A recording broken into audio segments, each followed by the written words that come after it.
And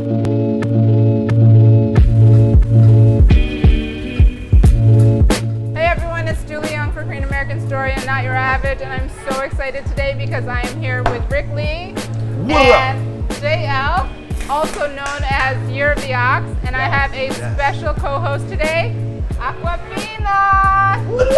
What? You disrespected ass this rapping in China. Cut me some slack, that smacks a reminder. You think that we can't rap? That's why we have to remind them, bringing tsunami waves, flow crash with the wrath of Poseidon. You know I kill rap. And I murder shit with them, let's just combine them, you get what I'm saying? Yeah, like Super Watch Saiyan. the levels get higher. I got the trap set. Scratch the match head. So we can start a fire. Now that's lit. Nah, that's it for the others. So you guys met when and how? Like, how did you guys? I want to say it was 2007, because I got to George Mason when I was like 18, 2003, 4. I met this dude at a house party. It was a Centerville house party. Centerville is like a little part of Nova. And we met at a house party. The first time I ever saw this dude, he was in a kitchen at you know how kitchens have islands?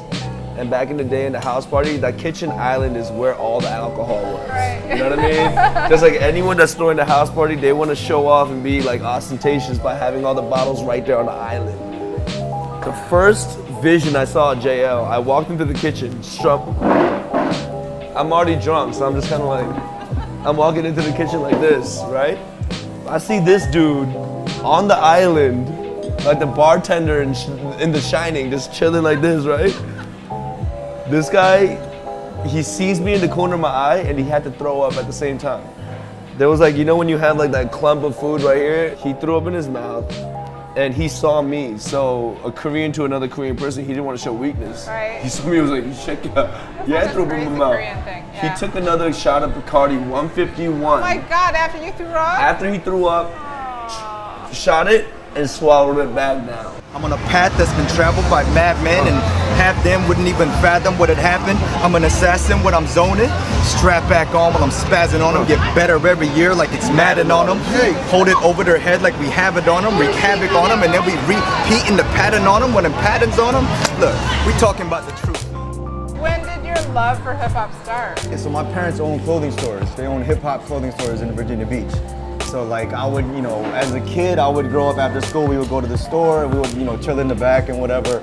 And you know, through the radio, because we would play the radio in the stores, like, you know, I would just hear it as a kid.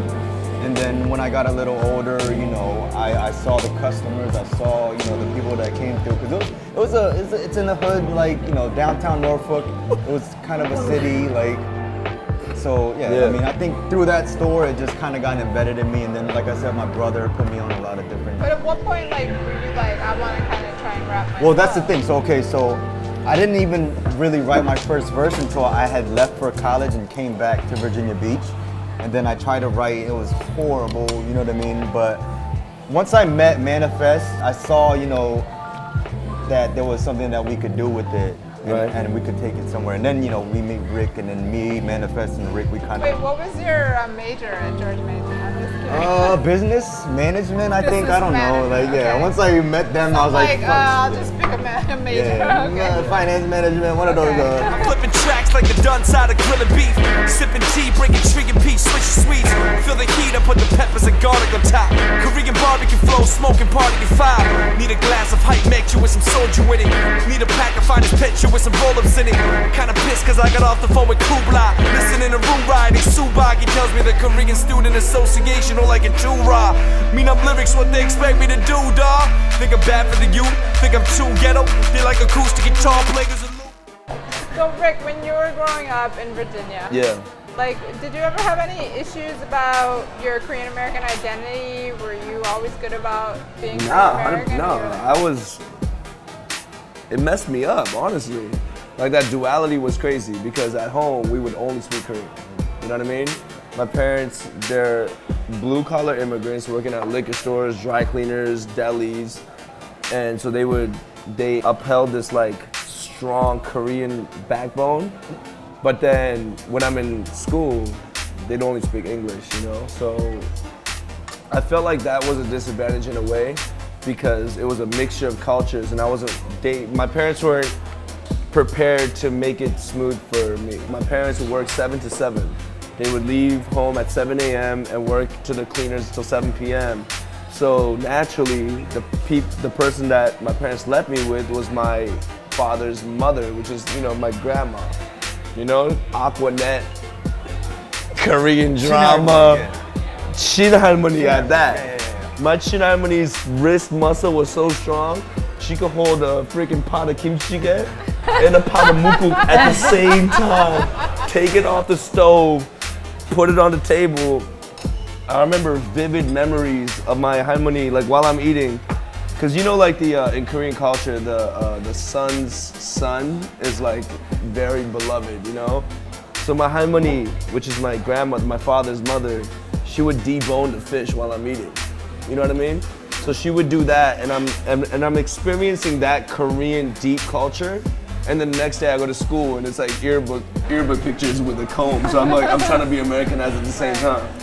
That confliction at that time when I was in high school, when I was in the academic system, it was confusing for me. It was blurry because I didn't know where I belonged. In retrospect, now that I look at it, I feel like it gave me the flavor now. Do you know what I mean? I feel like that challenge and that kind of confliction, I kind of blamed that whole situation. And I'm like, yo, if I was one thing, I would have been a lot stronger.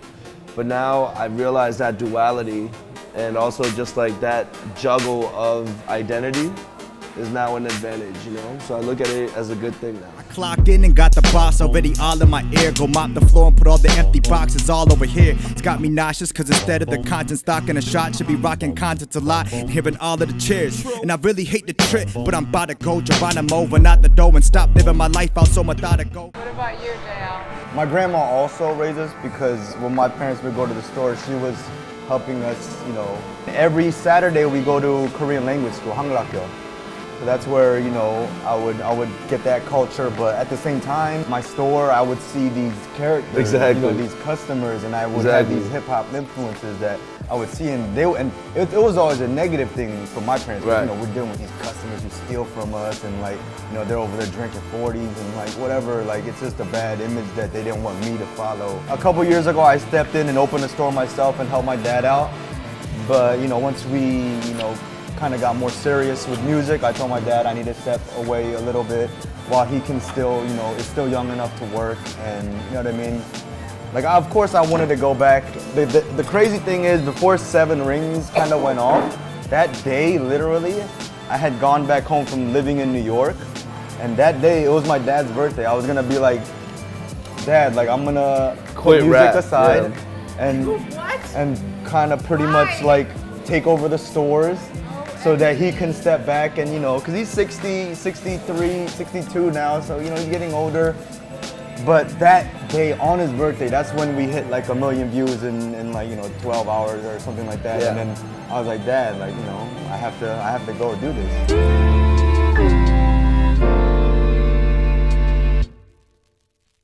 When I was walking through the bush in the African jungles, people, the tribes, they call me Bruce Lee. Not mocking, they just not used to my face, the shape of my eyes. They just chose the name that just suits me. As I walked around, they like, whoa. As we do a high kick, making noises like it's kung fu. They just know what they see. If I don't show them any different, then to them that generalization is true. So when you guys hit 7 million views with 7 Rings, what was that like? What did that feel like? What was that? What does that mean to you? To be honest, let's not dramatize it. After the first 1 million views, I mean, a million, It's like, hard it's to- hard to Yeah. conceptualize exactly Yeah. what 1 million people is. but the thing is also, it's as hard as it is to like conceive it, it's very easy for us to think that that's an accomplishment and we get complacent about it. You know what I mean? Yes, The I difference do. between the artist that says 7 million, okay, let's rest on this and let's like let this ride, that's complacency. The moment that we hit 1 million, JL and I was like, okay, 7 Rings, we don't want to be a one-hit wonder. We don't want to be someone that's known for this one video, this one anomaly. You know what I mean? We had to follow up. We had to follow up. I didn't even tell my parents about 7 Rings. I didn't tell them not because I thought of the language barrier, but because our parents are so old school and so realistic, right? This whole like 7 million views Facebook autoplay, yeah, it's a milestone. But if you look at it in the reality vision, right? I tell my mom. It's more than a milestone. I tell my mom I got 1 million or 7 million views. She's like, "Tonen." No, that's right. They're like, True. okay, 7 million is cool, Right. but like, Right. because what my parents are thinking is like, okay, your splash is great, but if I leave this world, are you self-sufficient? Exactly. As a parent, if I die, will you be able to take care of yourself? So for me to come to my parents and be like, yo, 7 million, that's a digital applause. That's something like, it's something for her to be like, oh, that's cool. I'm not gonna say I'm a bad son, but because I was a rapping Korean American son who wanted to teach their parents like, yo, this is some real stuff, this is some real things, I overpromised a lot. You know what I mean? I was like, Mom, this is some real joints. Like right now, this is some real joints. I didn't want 7 Rings to be added to that list of just like, oh, he's just telling me, but nothing is coming out of it. That's why I didn't want to say it, because I don't want to promote it myself. While I was in New York, my parents went to my aunt's house for a dinner, and my youngest cousin came up to her and was like, do you know Oppa hit 7 million? The moment that my parents saw an outside source come out and be like, yo, the moment that my dad realized that like the pastor's son or like kids from the church, you know, coming to their parents and saying, yo, your son is doing something. Some Koreans have strong starts. They're great starters, but terrible finishers, you know what I mean?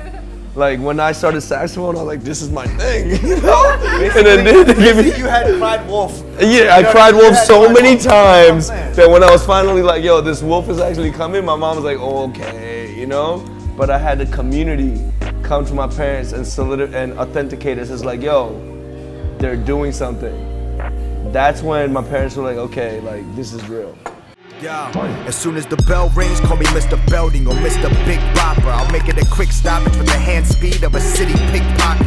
Like a stampede of nothing but Zangiefs, I'm leading with arms swinging. They all like won an award-winning performance with a bizarre ending. Now the alarm's ringing, visions darkening. I hit them till they start seeing the cartoon Cardinals, Mario star spitting. I discarded all my battle bars till Jay came to New York, so I started sharpening my knives, daggers, and bayonets. Shit, I'll laugh in the face of When did you know that you were nice?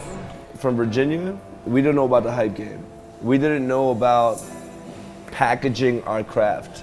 What we knew was you had to be good and you had to be the best to bubble up to the top tier. When I watched BET, Tigga's Rap City in the Basement, when I saw these freestyles in the booth, I didn't know those were written. I thought those were actual freestyles.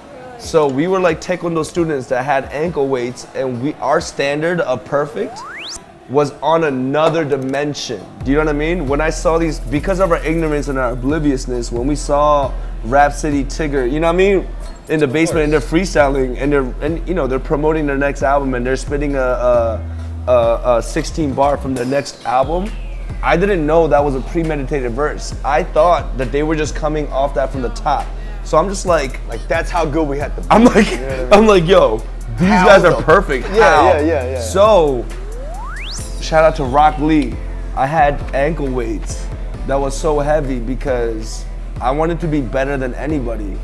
You know, like Year of the Ox, we're mad aggressive and we're mad battle based because John and I were battling for our stage before we rapped. Just because of our lack of melanin, they had a biased opinion about us. So it was a battle from the jump. But coming from Virginia, which was more, I won't say rural, but it was culturally a little behind, you know what I mean? Like we were just catching up. Our hip hop was based on emulation. We didn't have that real culture in our city blocks. There weren't like battles happening on the corners. Yeah. We saw from BET, it wasn't a scene. We made it. Hip-hop scene, yeah. But we knew that being Korean, number one, and then also coming from a quaint neighborhood, a suburbanite person, they're gonna test us, you know? They're gonna question us. We wanted to make sure that we were undeniable from every angle. Especially with YOX. Yeah. You are you're like Lyricks the rapper. So the Christian rapper thing is kind of, I think, not personally. gone. Yeah, okay. No, but from an outside observer, Yeah. it's like you're just a dope rapper. And that's what he's Jail always is been. dope. Yeah, that's what it's always and so about. like the Christian thing is it's really taken a, you know, a back seat. How do you juxtapose that? Like, are you good with that? Is it okay? Like, no, that's a real question. I mean? Let me tell you. That's very good because it took a back seat because I came to this fork in the road where I was like, Rick, are you going to continue with this Christian route where you know deep inside that your songs and your life are not parallel? Like, you appear as this holy figure on your songs, but you don't live it. So are you going to fight that battle of becoming this like two-faced person? Or are you going to get crucified by becoming a fake hypocrite motherfucker, but still being real? But to me, honestly, I don't think you're being a hypocrite because I feel like this. I chose that route of being who I am. Yeah, exactly. And I feel like that's the strongest ministry. I think that's that the strongest true. ministry. I think that comes That's true. what it I is. think it's That's like, the realest thing it's like, do you understand? Yo. I could have taken that Or like, let me be Christian 7 days a week, Right. or let me be that rapper that loves God from Monday through Wednesday, but Thursday I'm horny, Friday I'm lustful, Saturday I want to fuck a dude up, Sunday I'm cleansed. You know, like, the struggling believer needs to have that reminder that, like, yo, if you want to be a Christian and you want to be a believer and you want to be a man of faith, I understand that we're trying to go for the perfect route. We're trying to go for the 100%. But I don't want to Kurt Cobain. I don't want to Britney Spears myself. I don't want to be someone that's not me and like apply that to the point where I don't know who I am anymore. Yeah. I want it to be clean. And at the end of the day, to be honest with you, I don't care what the people think. I care about what my mom and dad thinks. You know what I mean? At the end of the day. So the last time I saw my mom and dad also looked at me and was like, 이건 뭐야? 욕 뭐야? Why are you cursing? Why are you doing this? And I told my mom, I was like, Mom, I want to be real. I want to be transparent to the point that when non-believers or believers look at me, they don't feel conviction, but they see relatability as like, yo, he's not some pastor trying to say how to live, but he's a struggling person that wants to have faith, that's still trying to like invite people to this journey with him. I just care about what my mom and dad thinks about me. I'm still scared of my mom and dad's voice. Does that make sense? As confident as I seem, my whole backbone is just like, am I bringing pride to my family? And YOX, that's what it's all about. A YOX, like, we talk about our mascot being a cow, right? Like, it's not the most masculine animal. It's not, but what a cow means, it's a working cow. But they're strong. We're strong, stubborn, we're humble, and we're just consistent. That's what it is.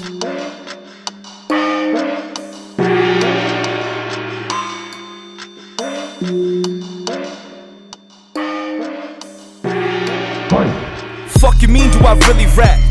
Korean motherfucker with the flow like old Jigga. Deliver the whole show with the notion of blowing this whole shit up and bringing up my culture with this. I got old Koreans going all jugga orgy, no grilling all jigga with a soldier with an assortment of fruit to pick from. A million ways to die and you could pick one. You convincing us to let you live is now not an option. Now you're out of options, now your body parts have been left in a couple different Howard Johnsons. I don't got a conscience, I forgot my common sense popping off whenever I feel obligated. I'm just trying to make it, not gonna stop till they calling my name like I've been nominated. I've been hired to take the beat and I beat it up properly. When they see me, they see beef in the broccoli, but when they hear me, they hear the big